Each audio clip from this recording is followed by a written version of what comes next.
Renungan Pagi, Agama yang Bersinar oleh Ellen G. White, 31 Agustus 2023. Mari kita berdoa. Bapa kami yang di sorga, Allah pencipta langit dan bumi, laut dan segala isinya, Allah yang maha besar, maha kuasa, sumber segalanya, yang kami sembah selalu melalui anak-Mu yang tunggal, Yesus Kristus. Terpujilah Yesus, anak Allah yang maha tinggi, yang adalah pencipta dan penyempurna iman kami. Pada pagi hari ini kami bersyukur boleh bangun dan berbakti, dan sebagaimana membaca dan mendengarkan nasihat firman-Mu, kiranya ini menjadi pembaharuan bagi kami semua. Kami menjadi umat-umat yang merelakan hati kami agar Engkau perbaharui, ya Tuhan, sehingga kami boleh menerima hati yang baru dan roh yang baru. Beserta kami sepanjang perbaktian ini, kehendak-Mu yang jadi. Ampun kami akan dosa dan salah, karena kami berdoa hanya dalam nama Anak Allah yang tunggal, Yesus Kristus, yang adalah Tuhan dan Juru Selamat kami. Amin. Renungan hari ini akan dibacakan oleh Saudara Gregor Tambunan. Kepada Saudara Gregor, kami persilahkan. Selamat pagi bagi kita semua. Renungan kita pada pagi hari ini tanggal 31 Agustus yang berjudul Sesuatu yang lebih baik, hati yang baru, roh yang baru. Buangkanlah daripadamu segala durhaka yang kamu buat terhadap aku, dan perbaharuilah hatimu dan rohmu. Mengapa kamu akan mati, hai kaum Israel? Sebab aku tidak berkenan kepada kematian seseorang yang harus ditanggungnya. Demikianlah firman Tuhan Allah. Oleh sebab itu, bertobatlah supaya kamu hidup. Yeskiel 18 ayat 31 dan 32. Setiap pertobatan yang sejati kepada Tuhan membawa sukacita abadi ke dalam hidup. Prophets and Kings halaman 668. Banyak yang memiliki tanggapan yang redup tentang keunggulan Kristus, dan hati mereka tertegar dengan sukacita. Mereka merindukan perasaan kasih Juru Selamat yang lebih penuh dan lebih dalam. Biarlah mereka ini menghargai setiap keinginan jiwa di hadapan Allah. Roh Kudus bekerja dengan mereka yang akan dikerjakan, membentuk mereka yang akan dibentuk, merancang mereka yang akan dirancang. Beri diri Anda budaya pemikiran rohani dan bicara yang suci. Anda telah melihat, yaitu sinar pertama fajar, awal kemuliaannya. Sewaktu Anda mengikuti untuk mengenal Tuhan, Anda akan mengetahui bahwa jalan orang benar adalah seperti cahaya fajar, yang kian bertambah terang sampai rembang tengah hari. The Ministry of Healing, halaman 503. Di dalam Kristus ada kemudahan sukacita selamanya. Testimonies to Ministers halaman 390. Jika kita mengenal Allah dan Yesus Kristus yang telah Dia utus, kegembiraan yang tak terkatakan akan datang ke dalam jiwa. Testimonies to Ministers halaman 170. Demikian renungan kita pada pagi hari ini. Terus memberkati. Terima kasih atas penata layanan Saudara Gregor. Tuhan Yesus memberkati. Selamat pagi saudaraku dalam Tuhan. Alkitab berkata dalam Yehezkiel 11 ayat 19 dan 20 yang berbunyi, Aku akan memberikan kepada mereka hati yang lain dan roh yang baru di dalam batin mereka. Juga aku akan menjauhkan dari tubuh mereka hati yang keras dan memberikan mereka hati yang taat, supaya mereka hidup menurut segala ketetapanku dan peraturan-peraturanku dengan setia. Maka mereka akan menjadi umatku dan aku akan menjadi Allah mereka. Nah, apakah syarat untuk menerima hati yang baru dan roh yang baru ini? Mari kita baca ayat 18 dari pasal yang sama, yaitu Yehezkiel 11 ayat 18 yang berkata, Maka sesudah mereka datang di sana, mereka akan menjauhkan segala dewa-dewanya yang menjijikkan dan segala perbuatan-perbuatan yang keji dari tanah itu. Kita menerima hati yang baru dan roh yang baru sesudah kita menjauhkan segala dewa-dewa yang menjijikkan dan perbuatan keji dari kehidupan kita. Bagaimana caranya? Mazmur 51 ayat 12 dan 13 membantu kita. Jadikanlah hatiku tahir, ya Allah, dan perbaharuilah batinku dengan roh yang teguh. Janganlah membuang aku dari hadapanmu, dan janganlah mengambil rohmu yang kudus daripadaku. Proses pembersihan dan pembaharuan adalah pekerjaan Allah, yaitu oleh kehadiran rohnya. Itu sebabnya Yehezkiel juga mencatat dalam Yehezkiel 36 ayat 25-27 yang menyatakan, Aku akan mencurahkan kepadamu air jernih yang akan mentahirkan kamu dari segala kenajisanmu dan dari semua berhala-berhalamu. Aku akan mentahirkan kamu. Kamu akan kuberikan hati yang baru dan roh yang baru di dalam batinmu, dan aku akan menjauhkan dari tubuhmu hati yang keras dan kuberikan kepadamu hati yang taat. Rohku akan kuberikan diam di dalam batinmu, dan aku akan membuat kamu hidup menurut segala ketetapanku dan tetap berpegang pada peraturan-peraturanku dan melakukannya. Siapakah aku yang disebutkan dalam ayat ini? Aku yang dimaksudkan adalah Tuhan dalam huruf besar. Kita bisa baca dalam ayat 23. Dan Tuhan dalam huruf besar adalah Yehova. Lihat pekabaran-pekabaran sebelumnya, dan Yehova adalah Allah Bapa. Karenanya, inilah caranya untuk menerima hati yang baru dan roh yang baru, yaitu dengan menerima rohnya Bapa.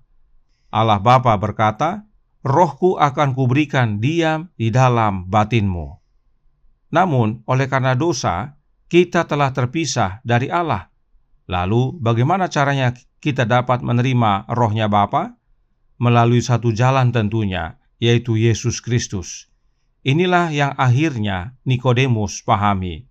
Roh Nubuat berkata dalam The Spirit of Prophecy, volume 2, halaman 132, paragraf pertama, berbunyi, Nikodemus yang terpelajar telah membaca nubuatan-nubuatan yang jelas ini dengan pikiran yang kabur. Namun sekarang, dia mulai memahami arti sebenarnya dari nubuatan-nubuatan tersebut dan memahami bahwa bahkan orang yang adil dan terhormat seperti dirinya pun harus mengalami kelahiran baru melalui Yesus Kristus, dan satu-satunya syarat agar dia bisa diselamatkan dan mendapatkan jalan masuk ke dalam kerajaan Allah.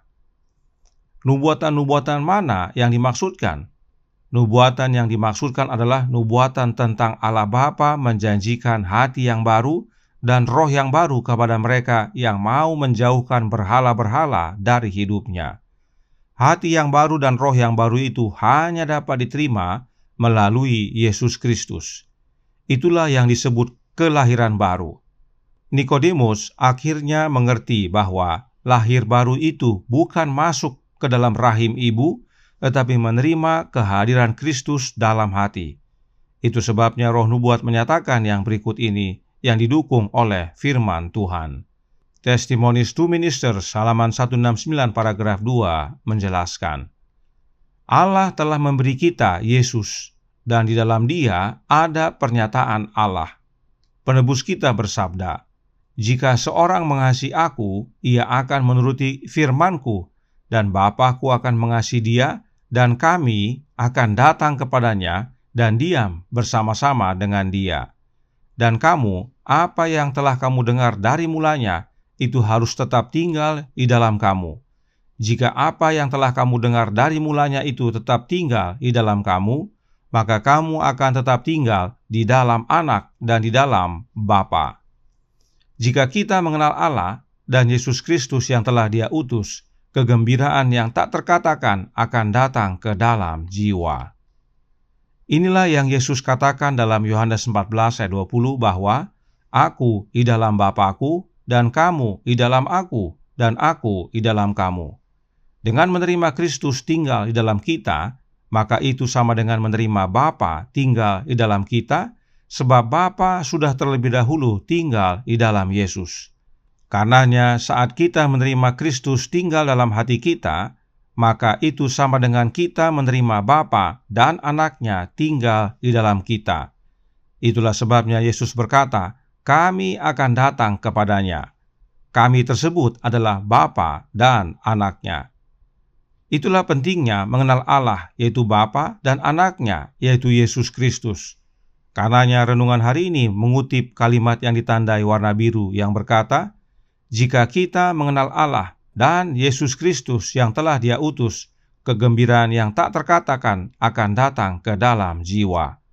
Hal ini Roh Nubuat nyatakan berdasarkan Yohanes 17 ayat 3, bahwa mengenal Bapa dan Anaknya adalah hidup yang kekal. Inilah hati yang baru dan roh yang baru itu, yaitu bila kita menerima Kristus dalam hati kita oleh kehadiran Roh-Nya, maka hati kita dan roh kita menjadi baru. Sebab Kristuslah yang berkuasa dalam hati kita. Inilah sesuatu yang lebih baik itu, yaitu sesuatu untuk kehidupan yang kekal.